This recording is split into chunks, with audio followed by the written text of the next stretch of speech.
nosotros somos el equipo 4 y les vamos a hablar sobre la práctica que se realizó. Se inicia diciendo que un generador electrostático es un dispositivo que produce este tipo de electricidad. Esto significa que genera una diferencia de potencial eléctrico muy alta, pero con una corriente eléctrica muy baja. Estos dispositivos utilizan varios métodos para separar cargas eléctricas positivas y negativas, y ya que se separan, se acumulan en un generador creando un campo eléctrico muy intenso.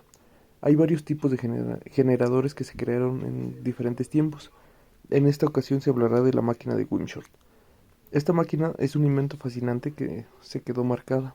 La desarrolló William Wimshurst, que es un ingeniero eléctrico británico, en los años de 1880 aproximadamente.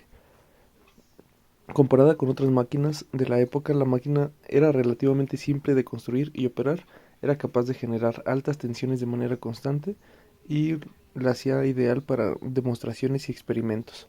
Su diseño permitía adaptar la máquina para diferentes aplicaciones, desde generar chispas hasta cargas de condensadores. La inducción electrostática es una forma de electrización que ocurre en materiales conductores, es decir, en aquellos materiales dentro de los cuales las cargas pueden moverse fácilmente.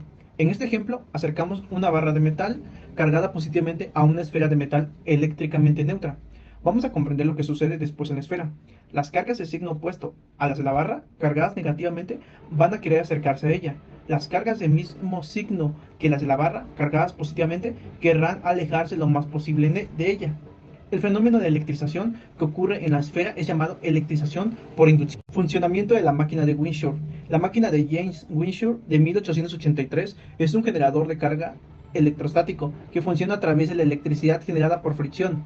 La inducción de los discos colecta las cargas y son acumuladas en capacitores o botellas de Leyden para aumentar el efecto de electricidad estática. Esta electricidad es separada en dos polos, uno positivo y el otro negativo, entre los cuales se coloca un aislante, en este caso el aire, y conducidos en esferas metálicas. Una vez que la electricidad acumula un alto potencial, se rompe el aislamiento y se produce un cortocircuito entre las esferas. ¿Qué es la botella de Leyden? Es un dispositivo que permite almacenar cargas eléctricas comportándose como un condensador. La varilla metálica y las hojas de estaño o aluminio conforman la armadura interna. La armadura externa está constituida por la capa que cubre la botella.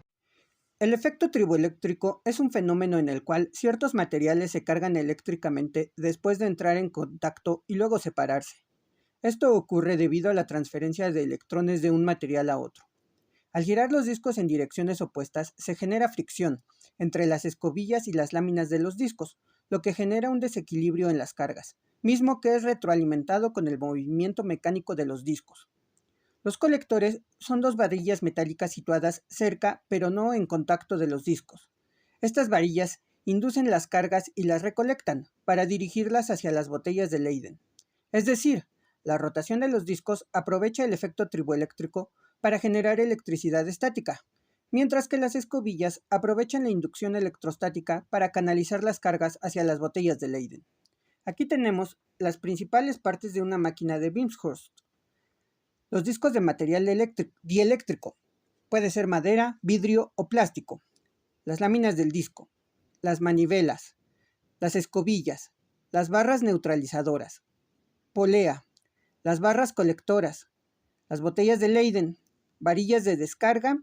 Los electrodos y la puesta a tierra.